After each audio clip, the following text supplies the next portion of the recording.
continue this Enneagram Workshop Part 1 by going through all 9 types and describing their core motivations, so their core desires, fears, the deadly sin attached to them, and just kind of learning all about each 9 of them. And hopefully you can identify with at least a couple of them, and then we can zero in on what you are later if you don't already know. Alright, so we're going to start with type 1. We're just going to go from 1 to 9 in order. So type 1s are called the reformers. At least that's my favorite title for them, because they're also known as the perfectionists, but a lot of 1s kind of struggle with that title because they're not necessarily about perfecting things, but rather just making things better, just improving things. That's why reformer is a better title for them. That's my favorite one for them. They are improvers, essentially. So their core desire is to have integrity, balance, to be ethical, and to be good.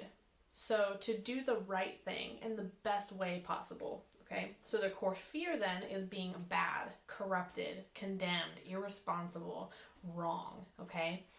So always striving to do what is right. They're focused on the way things that should be. Seek to improve everything around them. So they struggle then to believe that they are worthy because of their inner critic that is always accusing them. That is a big thing to note about 1s, is that they have this inner critic telling them that they're wrong.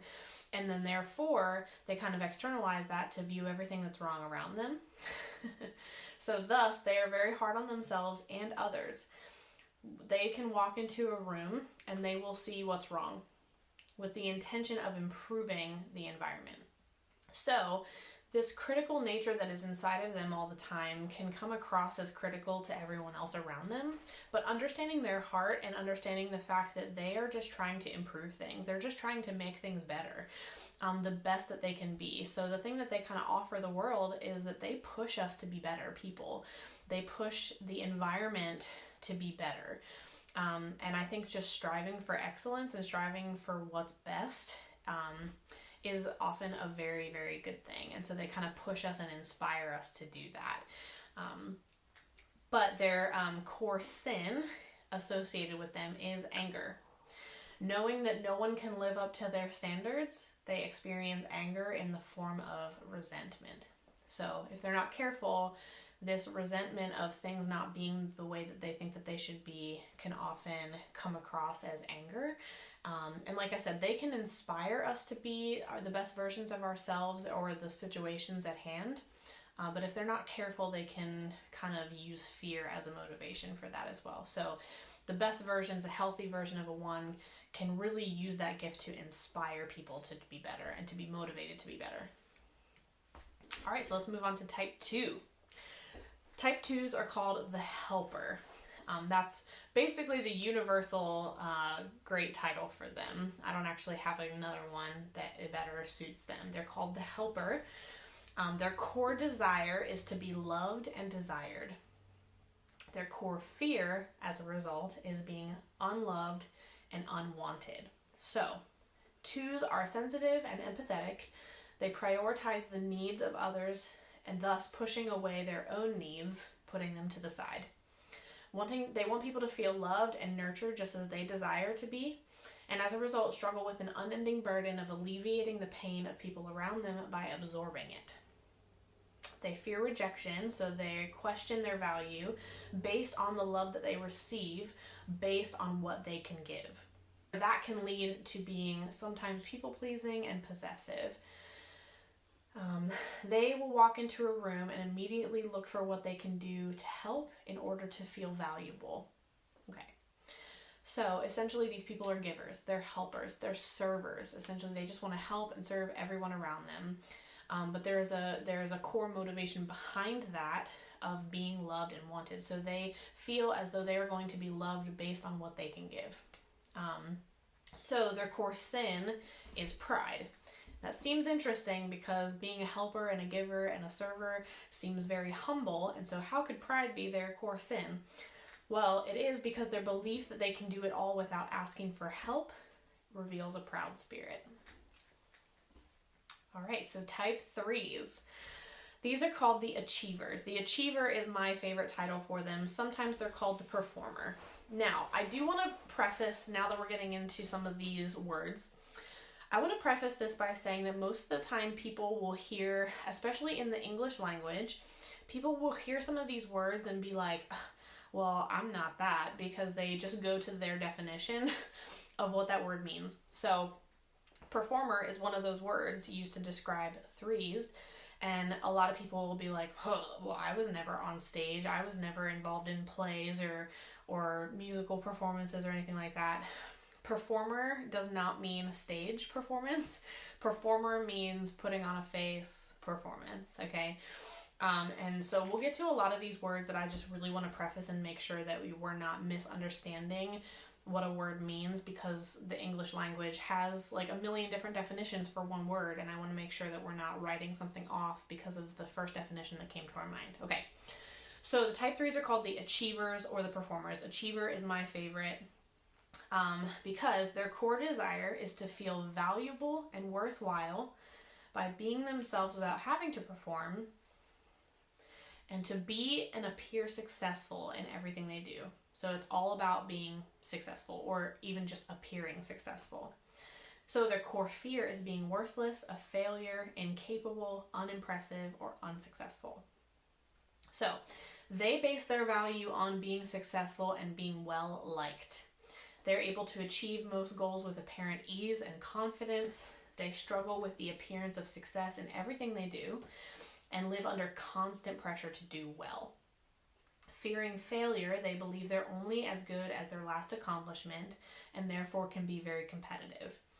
They struggle with authenticity, always portraying their best exterior to those around them, performing.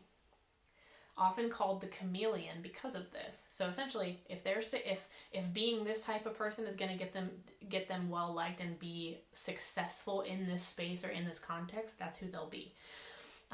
So they will walk into a room and immediately assess what the space needs them to be in order to be successful or liked. So these type 3s and type 1s can often get confused because they both strive for success. They both strive for the best. But the achiever is more in being the best because that's what will make them win or succeed. 1s want to be the best because being the best is the right thing to do. So that's kind of the difference between 1s and 3s, but they can sometimes get confused. So 3s, the achievers' core sin is deceit.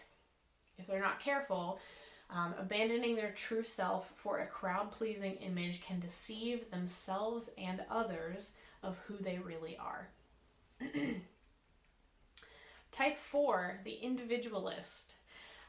So you'll see sometimes people call these the romantic individualists, and again, not getting caught up in the word romantic as like love romance, but rather romantic as in the sense of seeing beauty in everything and just like, being a dreamer and, kind of head in the clouds.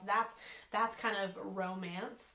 Not necessarily in like a person kind of romance. So if you hear that, that's what that means. It doesn't mean, oh, well, I'm not romantic, but you might be romantic in the sense of seeing beauty and love and everything just in the world, right?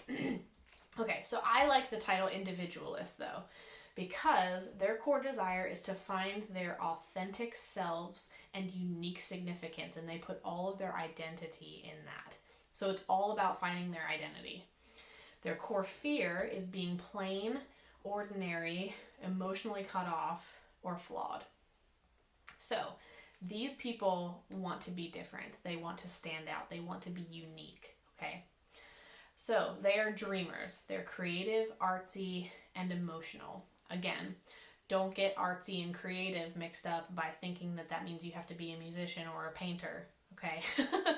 It's not about that. It's actually about just having, just like I said, being dreamers. And being artsy can just mean, again, just seeing beauty in things and having goals and dreams ahead of you and just being able to pinpoint things around you and just be creative in that way. But the thing you really want to focus on, though, is unique significance, that they're dreamers and they're very emotion-driven. They're very emotional people. They thus embrace melancholy, so they're one of the only numbers on the Enneagram that fully embrace negative feelings. They struggle with a constant feeling that they are defective or flawed. Thus, they question their value and significance and struggle with envy and shame. Their value and identity is held highly in being unique and different. They will walk into a room and be hyper aware of the kind of people feel in the room and how they will fit into it, good or bad. Okay. So their core sin is envy.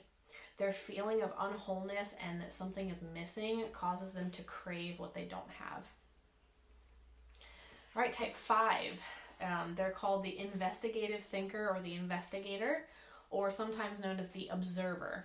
I really like investigator or investigative thinker because I think that it's more about taking in information. So their core desire is to be capable and competent. Their core fear then is to be intruded on, emptiness, obligation, or feeling overwhelmed. So these people are perceptive and innovative, and they crave knowledge. So their whole core motivation is to crave knowledge and to take in information, and then their kind of fear is that taking in information will be taken advantage of, and then they'll then be depleted as a result. So they're objective and practical, being able to make wise and carefully thought out decisions and opinions. So these are the people that usually kind of sit back and don't really say much until they have an informed thought, okay? Because they really want to come across as capable and they don't like to look stupid. They struggle with feeling depleted, so they conserve their energy by seeming closed off, again, kind of to themselves, emotionally distant, or lacking communication. A quote that we often hear described as 5s is, thinking costs less than feeling. So they're the ones, again, that mostly keep to themselves when they speak. It's either very witty or wise and deep because they thought about it and they've thought through what they want to say. They will walk into a room and take in as much information as possible and will most likely find what will make them feel least intrusive until they feel confident in that space. So their core sin is greed. So they will hoard their resources, not just physical resources, but they will hoard their emotional and mental resources that will ensure their independence. This leads to sometimes withholding love and affection to others. So, wanting to be capable and competent. Type 6, I like to call them the guardian. Sometimes they are known as the loyalist or the skeptic. Both of those make sense based on their strengths and weaknesses for sure, but I like the guardian because I think that it takes their strengths and weaknesses and makes them kind of like guarding against themselves and the people around them. So their core desire is to feel safe, comfortable, to have security and guidance. So their core fear is danger, uncertainty, being blamed, or abandoned. So the core motivation is all about safety.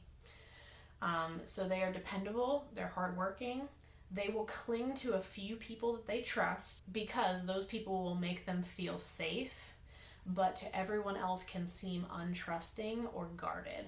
So hence why they're sometimes called the loyalists, because they can be very loyal to the people they trust and then guarded to the people that they don't trust. So very loyal or very rebellious to authority figures as a result.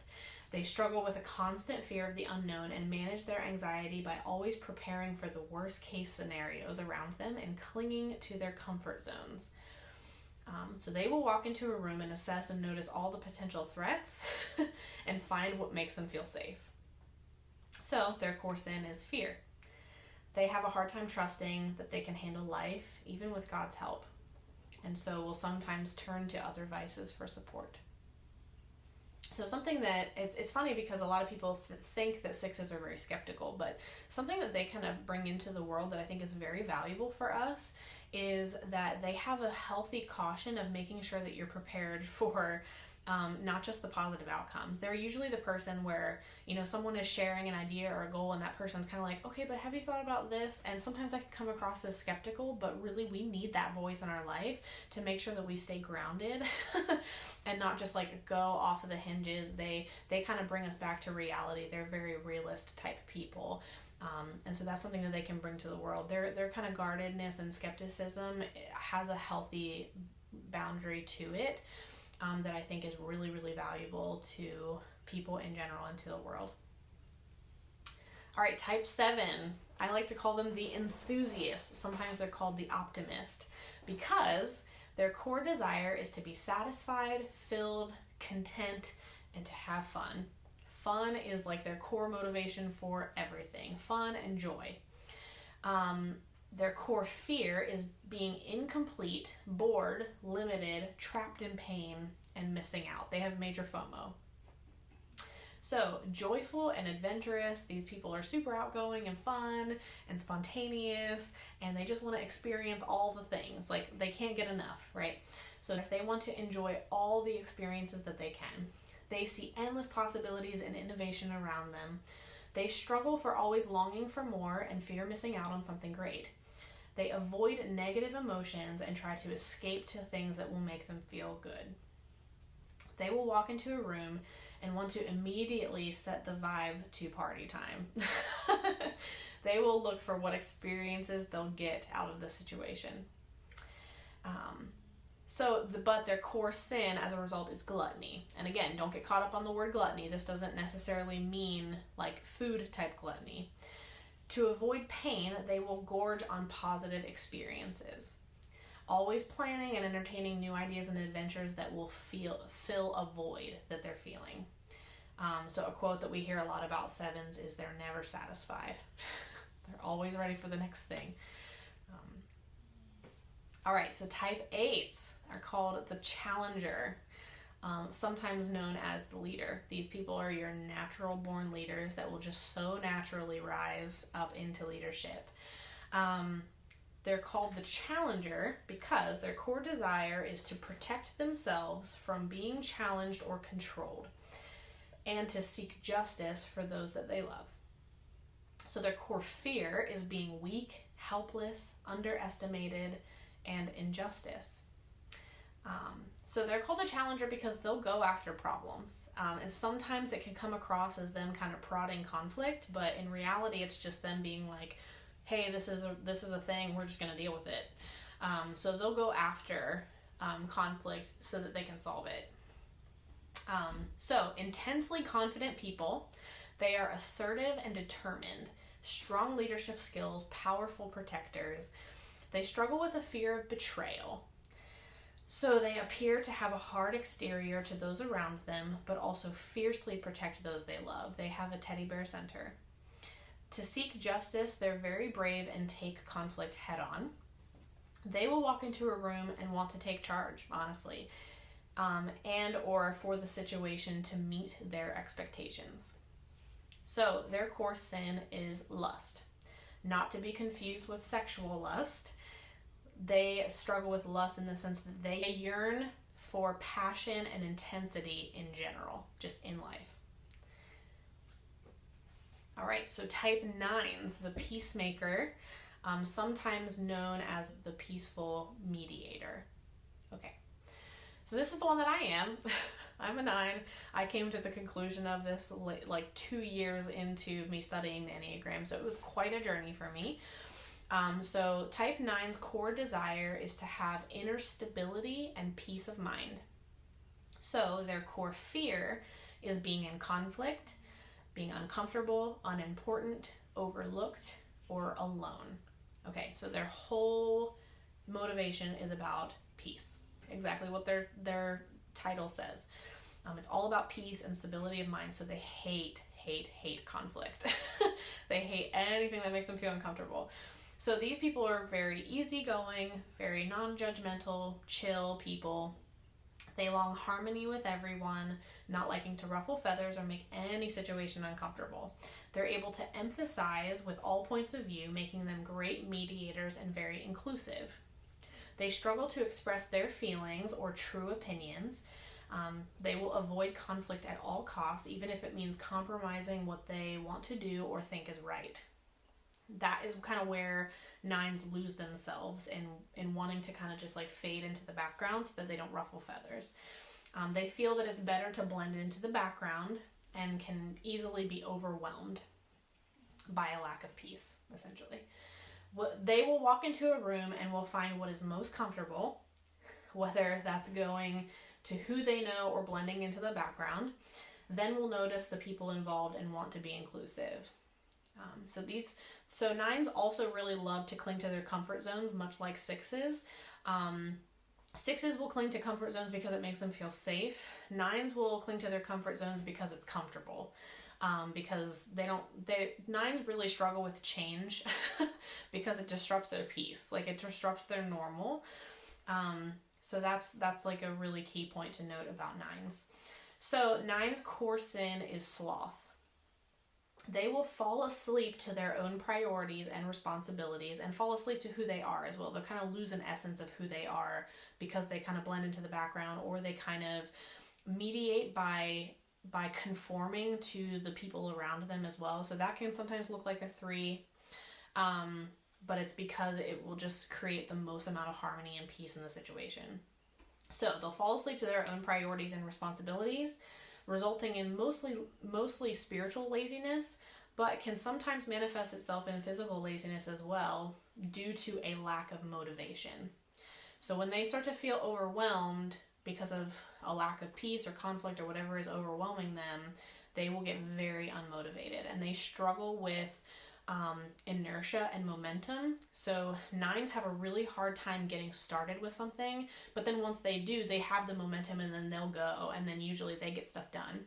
But getting them started on anything, especially when something shifts or changes, they have a really hard time with inertia and momentum. So that's why a lot of times there's a stereotype that they're kind of lazy and unmotivated. So, all right, that's all 9 of the types. I hope that you are kind of zeroing in on a few that sound like you, and I hope that you'll continue to watch the next video and beyond. I think that what you'll find is that there's a few that you really identify with, and then once we talk about where those numbers go to in stress and rest, and then we go even further deeper into it, honestly, whenever I got to subtypes is whenever I finally figured out what I am. So hopefully by the end of all 3 of these workshops, you'll hopefully figure out what you are, and then you can really start your journey of self-growth and learn just more about your specific number, and I'll give you some resources at the end. But those are the 9 types. Really hold tight to the few that you identify with, and watch the next video as we talk about the arrow movements.